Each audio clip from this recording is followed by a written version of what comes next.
Welcome to my channel learn with Kiru. आज हम पढ़ेंगे फ्रेम डिपेंडेंस के बारे में। ये हमारा सेकंड पार्ट है। अगर आपने फर्स्ट पार्ट को नहीं देखा है तो आप मेरे प्लेलिस्ट में जाकर देख सकते हैं। फ्रेम डिपेंडेंस, इसमें पता है क्या होता है, जैसे आपके सामने किसी इन्फॉर्मेशन को किस तरह से फ्रेम करके प्रेजेंट किया गया। फ्रेम मतलब जैसे हम बोले ना फोटो फ्रेम, फ्रेम करना, किसी चीज़ को आपके सामने प्रेजेंट करना, ठीक है। तो मतलब या फ्रेमिंग भी बोल देते हैं। तो फ्रेम डिपेंडेंस क्या होता है, डिसीजन रिलेटेड इन्फॉर्मेशंस को बाइसनेस फॉर्म में प्रेजेंट करना। अब अगर इन्फॉर्मेशन ही गलत तरीके से प्रेजेंट की जाएगी तो जो आप डिसीजन लोगे वो भी गलत होंगी। जैसे किसी पर्सन के बारे में किसी के व्यूज कुछ हो सकते हैं, किसी जैसे आप किसी को लाइक करते हो तो आपका व्यूज उसके लिए अच्छा ही होगा। वो कोई गलती भी करेगा तो आप ये सोचोगे नहीं ये सही है, इसने कोई गलती नहीं की होगी, मतलब उसकी जो गलतियाँ है ना वो भी इग्नोर करोगे। जैसे मीडिया है, हमारे सामने अगर किसी बात को बुरा बता देती है तो हम बुरा समझ लेते हैं, अगर अच्छा बता देते हैं तो अच्छा, क्योंकि ऑल इंडिया की जो मतलब सारे संसार की बोल दो, हमारे ऑल इंडिया की बोल दो, जो इन्फॉर्मेशन हम मीडिया के थ्रू मिलती है, हम खुद जाके तो उस चीज़ को वेरीफाई नहीं कर सकते ना। तो ऐसा ही यहाँ पे है। टर्म फ्रेम डिपेंडेंस का मतलब होता है कि कैसे पीपल बिहेव करते हैं, वो डिपेंड करता है कि जो उनकी प्रॉब्लम वगैरह है वो कैसे फ्रेम की गई है, मतलब आपके सामने कैसे इन्फॉर्मेशन को प्रेजेंट किया गया और उस इन्फॉर्मेशन के बेस पे आपने कैसे डिसीजन लिए हैं। तो उसी के बेस पे तो एक इन्वेस्टर का बिहेव करेगा, मतलब इन्वेस्टर है वो ऐसे बिहेव करेगा, ठीक है।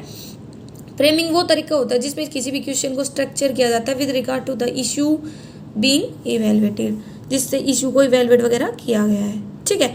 अब आपको कोई गलत इन्फॉर्मेशन देगा तो आप गलत मतलब डिसीजन लोगे। जैसे हम बोलते हैं ना computer GIGO, garbage in garbage out, गलत इनपुट डालोगे तो गलत ही रिजल्ट मिलेंगे, आउटपुट भी बेकार मिलेगा। तो जो बिहेवियर और डिसीजन होते हैं ना पीपल का, वो डिपेंड करता है कि कैसे उसे इन्फॉर्मेशन वगैरह मिल रही है। अगर इन्फॉर्मेशन ही गलत है तो वो भी रिजल्ट्स भी गलत होंगे, डिसीजन वगैरह भी गलत होंगे, ठीक है। जैसे एग्जाम्पल के लिए हाँ, आपने जैसे मूवी देखते हैं हम, तो उसमें विलन भी होता है, उसमें हीरो भी होता है। तो हीरो को हमारे सामने बहुत अच्छा प्रेजेंट किया जाता है तो हमारी थिंकिंग बन जाती है उस पर्सन के लिए बहुत अच्छा है। और विलन है उसके बारे में हमारी थिंकिंग बनती है बेकार है, मारो इसको, इसे ख़त्म हो जाना चाहिए सब। ये हमारी थिंकिंग कैसे बनती है, जैसे हमारे सामने उस पिक्चर को प्रेजेंट किया जा रहा है। अब उसी विलन को आप किसी मूवी में अगर अच्छे फॉर्म में देख लेते हो, अच्छे रूप में देख लेते हो, अच्छे मतलब बिहेव करते हुए देख लेते हो, आपकी थिंकिंग उसके लिए अच्छी बन जाती है। तो ये हमारी थिंकिंग बनती है कि किस तरह से हमारे सामने इन्फॉर्मेशन को प्रेजेंट किया जा रहा है। तो फ्रेम डिपेंडेंस में क्या क्या आते हैं, एक तो मेंटल अकाउंटिंग। मेंटल अकाउंटिंग मतलब आपकी जो थिंकिंग है, आप कैसे किसी इन्फॉर्मेशन को सोच रहे हो, उसके बारे में मतलब अजम्पशंस लगा रहे हो, डिफरेंट मतलब मेंटल अकाउंटिंग में एक टाइप से कहे तो क्या होता है कि जैसे हम हैं, इनकम कमाते हैं, ठीक है, तो वो डिफरेंट सोर्सेज से हो सकती है, डिफरेंट सोर्सेज से।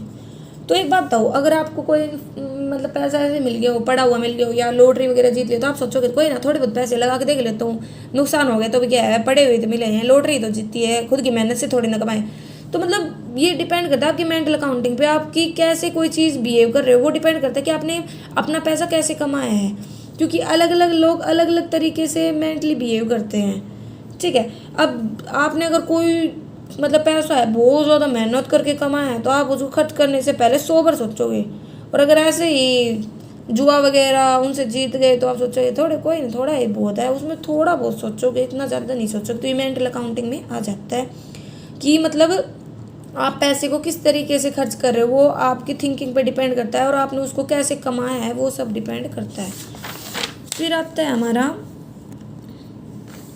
Loss aversion. लॉस अवर्जन में हम पहले पढ़ चुके हैं कि एक इन्वेस्टर होता है वो लॉस के विपरीत होता है, मतलब ये सोचता है कि भाई रिस्क नहीं होना चाहिए, रिटर्न चाहिए लेकिन रिस्क नहीं होना चाहिए, रिस्क को हमेशा इग्नोर करके ही चलता है, ठीक है। तो ये भी आ जाता है कि एक इन्वेस्टर की थिंकिंग क्या है, किसी भी पर्टिकुलर एरिया में किसी भी जगह पैसे लगाने से रिलेटेड, किसी भी जगह से लॉस से रिलेटेड, ठीक है। डिस्पोजिशन इफेक्ट, डिस्पोजिशन इफेक्ट क्या रेफर करता है कि to the pattern that people avoid realising paper losses and seek to realise paper gain. देखो नॉर्मल सी बात है, कोई भी इंसान है वो ये नहीं चाहेगा कि मेरे को लॉस हो, वो क्या चाहेगा, मेरे को गेन हो, ठीक है। तो यही डिस्पोजिशन इफेक्ट में दिखा रखा है कि वो ना छोटे छोटे जो गेन्स होते हैं ना उनको भी लेना चाहते हैं, लेकिन जो लॉस होते हैं ना उनको इग्नोर करना चाहते हैं, एक टाइप से कहे तो, ठीक है। फिर आता है हमारा थर्ड पार्ट इसका, emotional and social influence. Emotional और सोशल फैक्टर है ना, वो बहुत ज़्यादा इंपॉर्टेंट होते हैं और वो एक इन्वेस्टर्स के व्यू को बहुत तरीके से अफेक्ट करते हैं, उसके डिसीजन मेकिंग वगैरह को। इसको दो पार्ट्स में हम पढ़ेंगे, एक तो इमोशनल इन्फ्लुएंस, एक सोशल। इमोशनल मतलब आपका जो बिहेवियर है, आपकी जो आशाएं हैं, आपका जो डर है, इन पर इफेक्ट करता है, या आपका जो फियर है, या आपका ग्रीड, लालच वगैरह, उस पर।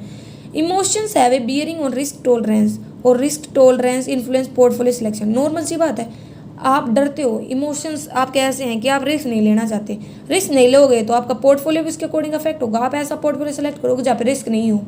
ठीक है, तो इन्वेस्टर का जो एक्सपीरियंस है वैरायटी ऑफ इमोशंस में वो अलग अलग होता है, उसके अकॉर्डिंग वो रिस्क देखता है, उसके अकॉर्डिंग वो अपना पोर्टफोलियो सेलेक्ट करता है, उसके अकॉर्डिंग वो रिटर्न कमाता है। जैसे होप एंड फियर है, ठीक है, फियर क्या करेगा, इन्वेस्टर्स को डाउन साइड दिखाएगा कि नहीं इस जगह मत लगा, क्या पता खतरा हो, और होप क्या दिखाएगी, आशा है कि नहीं लगा दे, क्या पता इससे फ़ायदा ही हो जाए।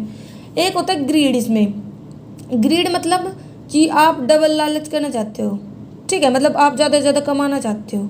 जैसे आज सिक्योरिटीज़ की प्राइस बढ़ गया, आपके पास जो थी, आपने सोचा आज प्राइस बढ़े, नहीं आज नहीं करता हूँ इन्वेस्ट, मतलब आज नहीं सेल करता हूँ इसको, कल करूँगा, क्या अब तो और प्राइस बढ़ जाए, तो ये आपकी लालच को दिखा रहा है कि अब तक कल प्राइस गिर जाए तो लॉस हो गया ना। ऐसे ही अगर डर की बात आ जाए तो लगा लो किसी सिक्योरिटीज़ के प्राइस बहुत ज़्यादा आई जा रहे हैं और आपको पता है आई जा रहे हैं, लेकिन उसका इतना नाम वगैरह नहीं था पहले, तो आप डर रहे हो क्या पता ये थोड़े दिन के लिए बढ़ी और फिर लॉस में, तो वो आपका क्या होता है, फियर होता है। सोशल इन्फ्लुएंस, सोशल मतलब सोसाइटी की हम पार्ट हैं और हम क्या चाहते हैं कि भाई सोसाइटी में मेरा एक नाम हो, मेरा एक स्टेटस हो, लोगों में बैठना उठना हो, तो नेचुरल डिजायर हर किसी की होती है कि मैं एक ग्रुप का पार्ट बनूं, ठीक है, ग्रुप में रहूं। तो कहता है कि जो सोशल इन्फ्लुएंस है वो भी अफेक्ट करता है लोगों को।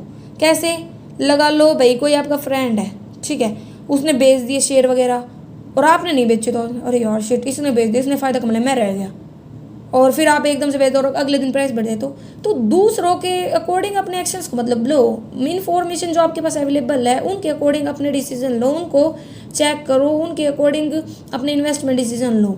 भेड़ चाल नहीं होनी चाहिए, भेड़ चाल हो जाती है तो उससे क्या हो जाता है, लॉस ही होता है।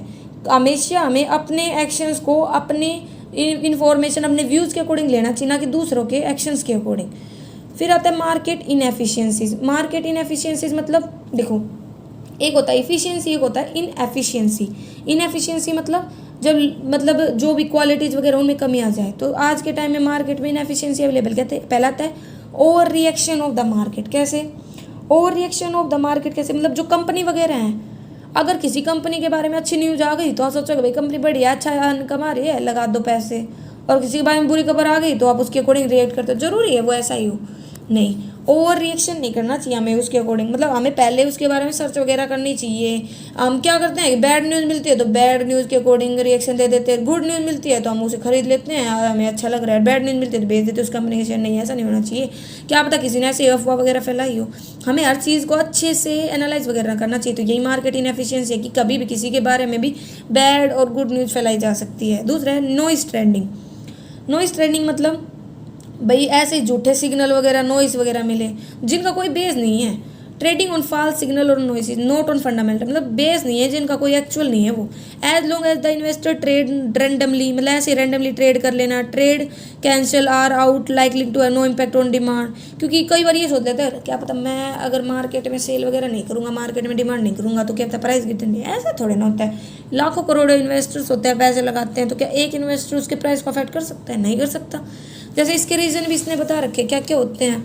एग्जाम्पल के लिए ओवर कॉन्फिडेंट हो जाना, ज़्यादा से ज़्यादा रिस्क ले लेना, ट्रेंड का पीछा करना कि बढ़ रहा है तो वहाँ पे बढ़ेगा ही, ठीक है, लेसर वेट देना जो भी बेस रेट वगैरह है, और नई नई इन्फॉर्मेशन को ज़्यादा मतलब पास डाटा को इग्नोर करना और नई इन्फॉर्मेशन को ज़्यादा वेट देना, ठीक है, जो मतलब मार्केट के गुरु वगैरह, मतलब मार्केट में कुछ लोग होते हैं जो हेल्प करते हैं जो गाइडर की तरह, उनके ऊपर ज़्यादा डिपेंड रह जाना। लॉस पीई इफेक्ट, कहता है कि बहुत सारी स्टडी प्रोवाइड करती है एविडेंस स्टॉक्स का लॉस प्राइस अर्निंग रेशियो के बारे में, ठीक है। स्मॉल फर्म इफेक्ट, छोटी छोटी फर्म, कुछ सोच लेते हैं छोटी छोटी फर्म में पैसे लगाएंगे ज़्यादा कमाएंगे, क्या जरूर है, कुछ 10 छोटी छोटी फर्मों में लगा दिया, कोई किसी ने 10 बड़ी बड़ी फर्मों में लगा दिया, क्या तो कोई सिचुएशन ये नहीं कह सकते कि छोटी फर्मों से फ़ायदा हो या बड़ी फर्मों से फ़ायदा हो। वो डिपेंड करता है कि कंपनी की सिचुएशन कैसी है, मार्केट में उसका वैल्यूएशन कैसा है, लोगों का विश्वास उसकी तरफ कैसा है, ठीक है। व्यू ऑफ एक्सपर्ट्स का व्यू भी तो डिपेंड करता है, क्योंकि एक ही स्टॉक को लेकर अलग अलग पर्सन्स के व्यू अलग अलग होते हैं, क्योंकि कोई भी पर्सन्स की थिंकिंग एक दूसरे से मिलना बहुत ज़्यादा अलग होता है। अलग अलग पर्सन्स के अलग अलग व्यूज़ होते हैं, अलग अलग लोगों ने अपने अपने व्यूज़ दिए। अब बात आ गया कि जो ये हमारी कमियाँ आ रही हैं, इनको हम दूर कैसे करते हैं, क्या क्या सजेशंस हैं, क्या क्या स्ट्रेटजीज हैं। हमने पढ़ लिया क्या क्या कमियाँ थी, अब आते हैं इनको दूर करने के उपाय। तो क्या क्या सजेशंस है। एक तो है अंडरस्टैंड द बायस। क्या we have met the enemy, it is us so understand your bias the enemy within. मतलब देखो, आप डिसीजन लेते हो, आपके पास इन्फॉर्मेशन आती है और आपको पता चला वो इन्फॉर्मेशन गलत थी और आपने गलत डिसीजन ली, तो समझो बेस क्या था, आपने क्यों विश्वास किया, कहाँ पे कमी रह गई थी, वो सारी इन्फॉर्मेशन को लो। दूसरा, खुद की इन्वेस्टमेंट पॉलिसी डेवलप करो, ना कि दूसरे ने जैसे डेवलप किया, दूसरे ने इस शेयर में पैसे लगाए तो आप भी उस शेयर में पैसे लगा दो। नहीं, ऐसा नहीं होना चाहिए। डेवलप करो खुद की इन्वेस्टमेंट पॉलिसी, ठीक है, और उसके पेपर पे लिखो और फिर उसके अकॉर्डिंग इन्वेस्टमेंट डिसीजन लो।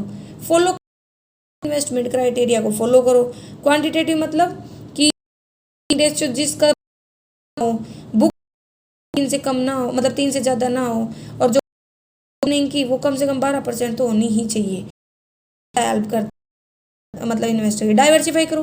एक जगह अपने सारे पैसे को नहीं, उनको अलग अलग सिक्योरिटी में लगाओ, जैसे 12 से 15 स्टॉक्स में लगा दिया, क्योंकि ताकि है आप उसको डाइवर्सिफाई करो, बाहर जहाँ से प्रॉफिट हो रहा है वहाँ से कवर कर सको। कंट्रोल योर इन्वेस्टमेंट इन्वायरमेंट, कहता अगर तुम क्या कि भाई इन्वेस्टमेंट अच्छी हो को चेक करो। 1 महीने के अंतर्गत trade only once every month, मतलब 1 महीने में सिर्फ एक बार ही ट्रेडिंग करो। अपने पोर्टफोलियो वगैरह को साल में मतलब 2 बार तो रिव्यू करो। Seek to earn market return, मतलब हमेशा ये सोचो कि मैंने इन्वेस्टमेंट किया तो कुछ ना कुछ रिटर्न मिले, कुछ ना कुछ मतलब कमाऊँ, मतलब कुछ ना कुछ इनकम हो मेरे को, ठीक है। और रिव्यू योर बाइस इज पीरियोडिकली, अब जो आपने मतलब भाई इन्वेस्टमेंट वगैरह की उसको पीरियोडिकली रिव्यू करो। दूसरा, मतलब उधार लेके फंड्स को इन्वेस्ट करने से बचो ज़्यादा से ज़्यादा, और ऐसे पैसे को इन्वेस्ट करो जो आपने अपने सारे खर्चे वगैरह मीट कर लिए, आपके जो भी पर्सनल एक्सपेंसेस थे वो मीट कर लिए, उसके बाद जो बच रहा है वो, ठीक है। मतलब ऐसे ही फ्री में ऐसे कोई पैसे को इन्वेस्ट मत करो, ना कोई केयरफुल कंसिडरेशन करो, बिना ऐसे बिना सोचे समझे पैसे को कभी वेस्ट नहीं करना चाहिए, पूरा सोच समझ के करना चाहिए, ठीक है। Thank you, like share subscribe. यहाँ पे हमारा चैप्टर खत्म। तक आपको कोई भी डाउट के पूछ सकते हैं। कई बार वीडियो आप उनकी क्वालिटी